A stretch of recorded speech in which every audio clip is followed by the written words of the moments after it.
Let's drop the green flag on this episode of the Talent Tank Podcast with your host, Wyatt Pemberton, bringing you the best, fastest, most knowledgeable personalities in Ultra 4 and off-road racing.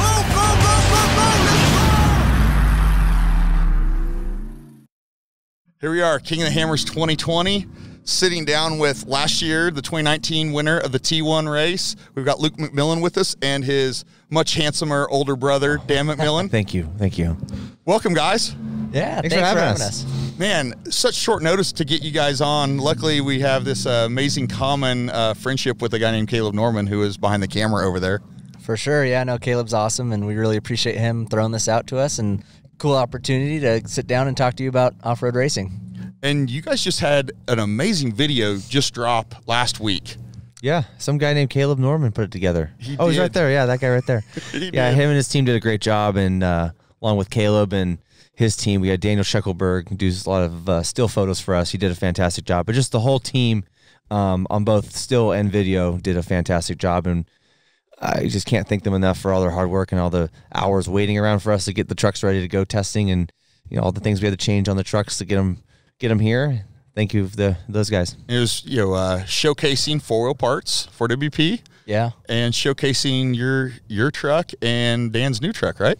Yeah, no, it showcased both trucks. I think the big news was, like you said, 4WP on the side of it, which is totally new to the family. If anyone knows a McMillin truck, it's got a big blue M on the side of it. That's right. It's been the trucks have had the same look to them for quite a long time, and so throwing that was a pretty big curveball to everyone, and I think that was a pretty exciting announcement.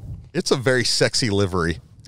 Thank you. Really is. The trucks look good. It doesn't look as good as the Serapis truck with the claw, the white claw with the white and the prism, but it's up there. White Claw? What? Yeah, he's sponsored by White Claw. Oh, did they get? Yeah, they haven't announced that yet, I don't think. No. I saw the truck roll through Hammertown and just started looking and that's genius. That's great. Yeah. Well, for years they had the Corona truck and then they had the Coors truck and all that. So stick with the drinks. The claw's the law nowadays.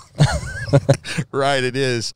So you guys race out of Southern California, San Diego, and very well known south of the border in SCORE. Couple, there's a lot of Baja 1000 winners and lineage in your family. Yep.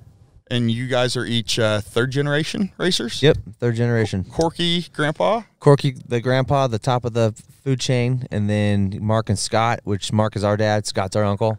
And that's Andy's dad, right? And that's Andy's dad, yeah. And then our dad is Mark. So we're brothers, and Andy's our cousin, which gets foggy as it falls down the tree, but kind of blurry. People get us a little bit mixed up sometimes, but it's getting better, I think. But you guys, are better drivers than Andy. Yeah, right? But by far. He just has more miles. He's all show. He's all show. Yeah. No, he's a great driver. We're going to see where that lays out. We're going to definitely see where that lays out this week. And what made McMillin Motorsports, McMillin Racing, both sides, show up to this race last year for the Thursday race? What was the big money, of course, but was the check? Yeah, no, not necessarily. I mean, the big money was one thing because we want to, progress the sport, and I think that was pretty cool for Toyo to put that up and actually have us go race for something that counts. But other than that, just it being only T1 trucks and a new event with the exposure Dave gets, and that's really a big part of it is exposure he can get at this race. I mean, the video coverage, the live coverage, and I had people last year text me after the race that, kids from high school and kids that I haven't talked to in a long time and family, friends and stuff say, wow, for the first time ever, I actually got to see you race. Luckily we won it, but that was pretty cool. Yeah. So I know it's a $100,000 payday, but it's not an insignificant number to unload that truck off the trailer. It's $60,000. I don't know how much it is per time, every time we unload it, but before it goes to a race, it's a chunk. It's brand new. It's a chunk. Yeah, it's brand new truck. It's a chunk of cash. But the $100,000 sunk cost on that one. That's a sunk asset cost. Yeah, that was my dad's joke for a long time. Is the money we win at these races was enough to cover the cocktails and ice. That was his famous joke forever. I've heard you say that. Last year on the roof, I told him, I said, "Hey, this is a lot of ice." This is a lot of ice. Well, I think you certainly came out and put a target on your back for this year. Yeah, I'd say so. Everyone wants to win it, and I'd love to take it 2 years in a row since we got the inaugural, and I'd like to go 2 years in a row and own this race. It's the best of the best, and that's really exciting. Now, I know that there was a lot of miscommunication in the Lofton camp last year, in the fact that Justin and Wayne Israelson, Alltech Wayne, they didn't know you were in front of them. Oh, really? Yeah. I actually haven't heard that yet. That's interesting. They would have, if listened to them, they would have pushed harder, knowing they didn't know that they had a truck in front of them. Yeah. Well, that's funny. They actually, I think they landed. Did they get second or they got third? second. Were they second? I know App Valley was right there as well. Yeah. That is funny. That is funny. I didn't know that. So you need to have that conversation. Actually, Justin just pulled in here. Oh, did he? You saw that. But so, yeah, what was the I guess the crescendo of making you guys say, we're going to do this, we're going to step out to this T1 race? Was that? I think it was the money, but I think it's just the way Dave listens to his racers. I think being able to get, last year there was about 25 of us. This year that number's about cut in half. But I think it's just getting all of us drivers together and him saying, what do you guys want? And him being able to listen to us and to execute that and to put that on in reality makes us all wanted to come back for the second year, because we saw he got us all together the morning of the race or morning of qualifying or the day before, I forget what it was, and said, hey, what do you guys want to do? What's the group decision? And we all decided on something and we stuck to it. And I think the combination of that with Dave, but also just a new audience up here, us being able to go 120, 130 miles an hour in front of a new audience that doesn't get to go down to Baja and watch us. There's a lot of people here that have never seen a trophy truck at speed. Absolutely. And they've only seen ULTRA4s, which haul ass, by the way, but we're going a different speed and a different terrain. I think that opens their eyes quite a bit. So the audience and Dave Cole and the live coverage, and on top of that, the cash is really, really sweet.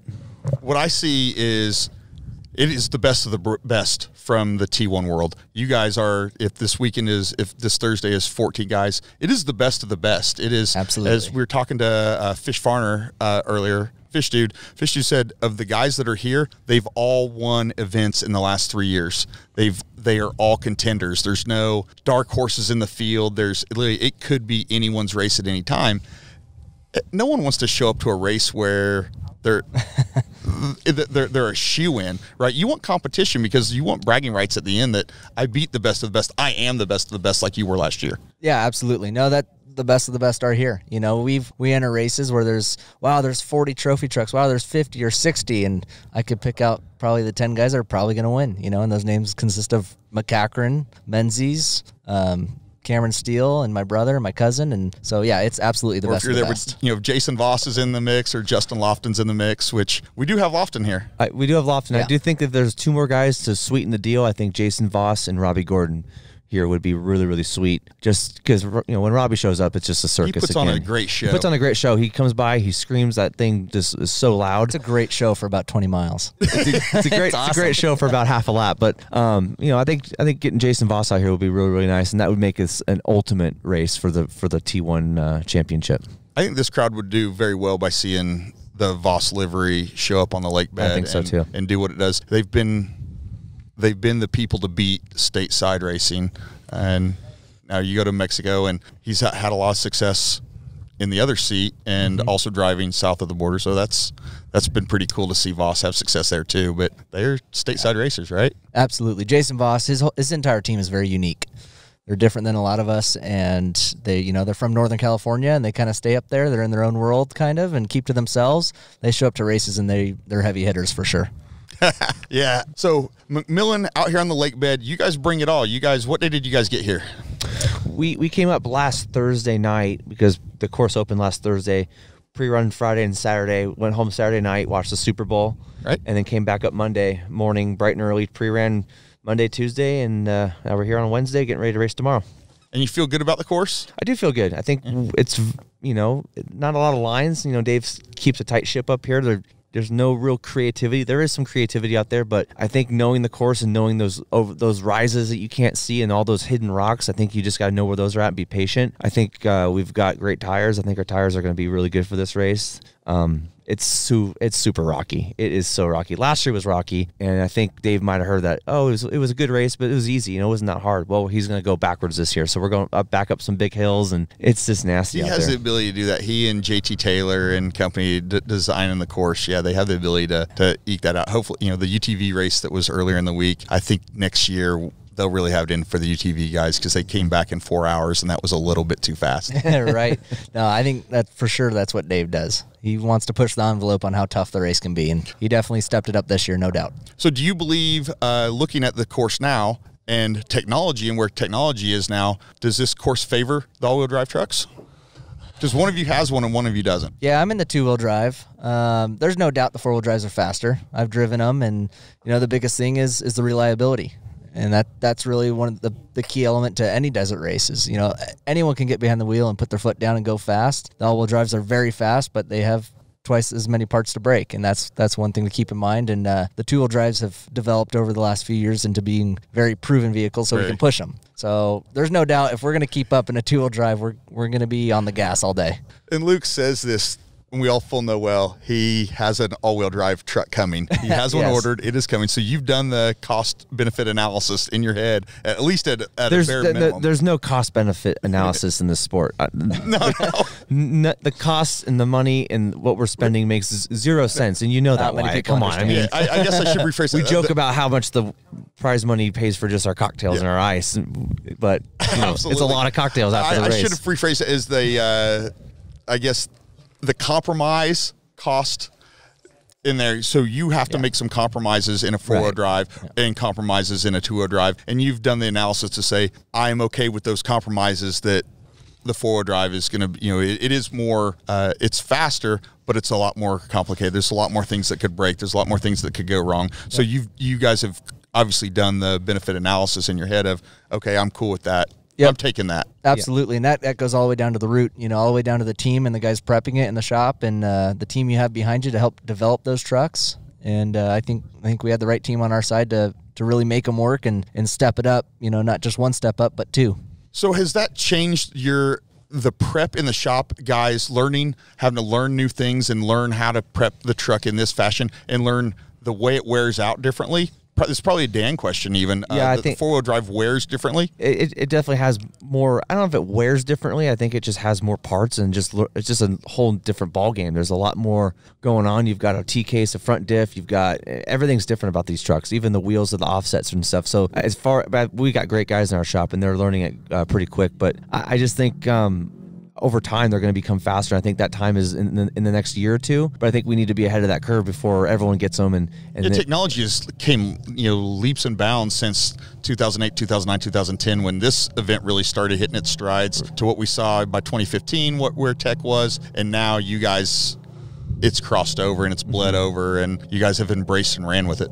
Yeah. I think the four-wheel drive thing is unique because I think a lot of people wrote it off when the Herps couldn't figure it out back in the early 2000s. They kind of said, if the Herps can't figure it out, no one can. I think that kind of lit a spark under Neil and Robert Mason's ass, and they said, okay, I think we can make it work. And it set up a false hurdle. And I think so. I think a lot of people said, those aren't reliable, which they're not 100% proven yet, but I think once they are in the very, very near future, they're going to be unstoppable. And to the point where people are talking about splitting the class, which I don't think they should because I got one and most people don't. So I think they're game changers for sure. And like Luke was saying, they're fast. I mean, does this course suit it? There's a lot of sand, but there's a lot of rocks and there's a lot of things that, my diff is under my ass. It's not centered with the truck, so I got to remember that. It's not like my two-wheel drive where the front diff is right in the middle. So now I have to keep in mind that, it's right under me as the driver. So hopefully don't put a rock there. Hopefully tomorrow I can put the brain and right foot together on the same page and get them synced. So and it's so fast. You go from 0 to 60 much faster in a two-wheel drive. So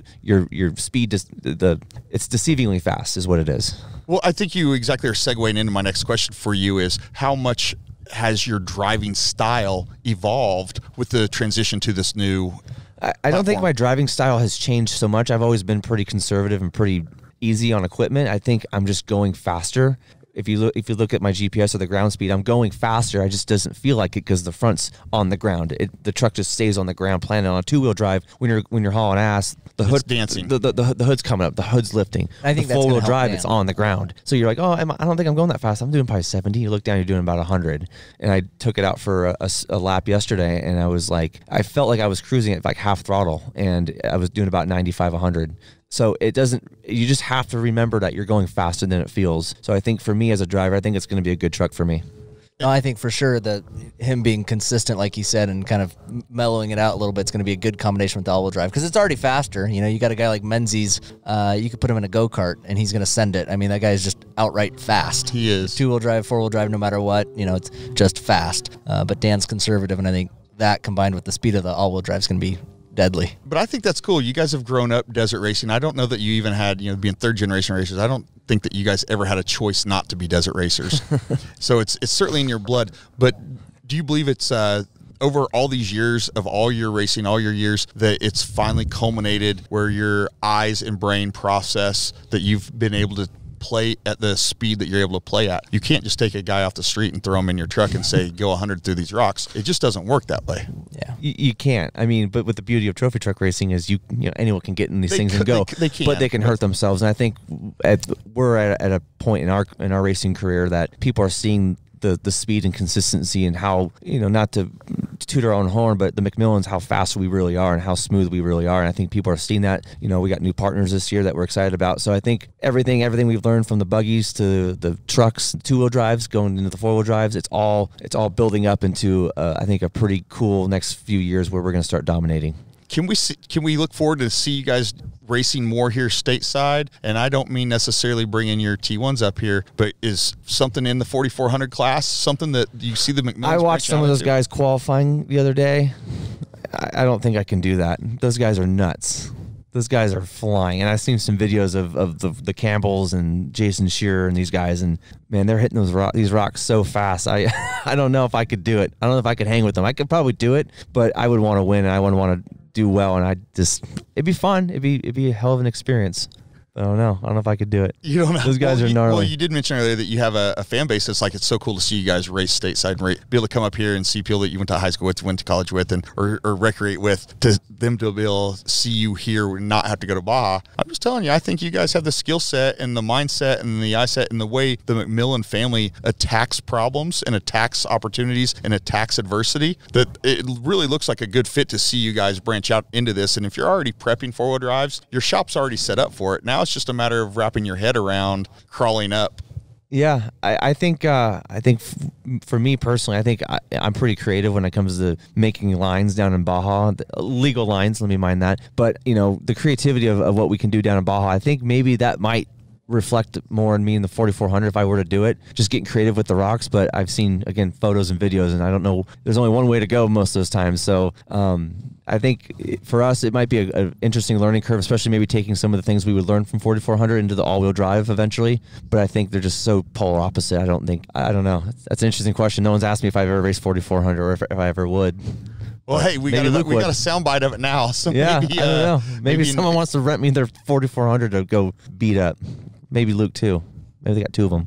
Well, I think there's some opportunities between the way Dave has and JT and company that they have laid out a desert lap and then rock laps, that you would bring in somebody like what we saw in the EMC race where Cam Steele ran the desert loop with Bailey Cole, and then Bailey was to run the rock laps. Maybe that would be a place to get your toes wet. Yeah, definitely. I think if I were to do this, start maybe doing more rock events, I would start with a UTV class because it's a little bit cheaper on the budget just to go out there and learn and get my feet wet. But then I have to start doing like an everyman challenge or something. I think Rob McCachran did the ULTRA4 race one year, and I think he did pretty good. I think that experience. Rob raced multiple years. Yeah, quite a few years. And he was actually out here. He would come out here and practice regularly, and then he had Alltech Wayne Israelson as his co-driver on several events too. Rob did very well as a crossover guy. And I know like Cam Steele, they talk about, Cam, he's, he can't crossover, Cam Steele was here in 2008 racing this event. So